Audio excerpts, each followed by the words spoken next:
Unravel the mysteries of English modal verbs. Must, have to, and need to in questions.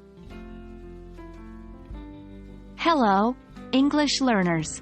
In today's video, we will be delving into an essential topic in English grammar. Asking about obligation with must and have to. Understanding how to use these modal verbs correctly will immensely improve your language skills. So, let's get started. Modal verbs are a special kind of verbs that change or modify the meaning of other verbs. Today, we'll focus on two important modal verbs used to express obligation or necessity: must and have to. When asking about obligation in English, must is used to express something that is necessary or very important. For instance, when asking a question like, "Must I finish this assignment tonight?"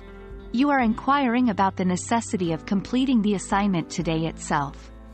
However, do note that must is less common in questions and is usually used in formal contexts or to emphasize a strong personal obligation.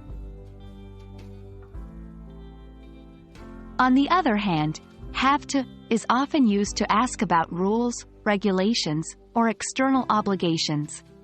For example, do I have to wear a uniform to school?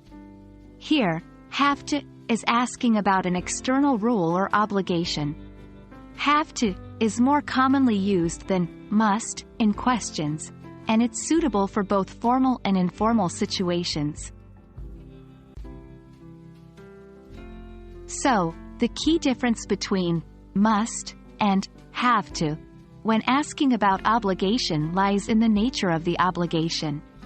Must refers to an internal or personal obligation, while have to refers to an external obligation or rule.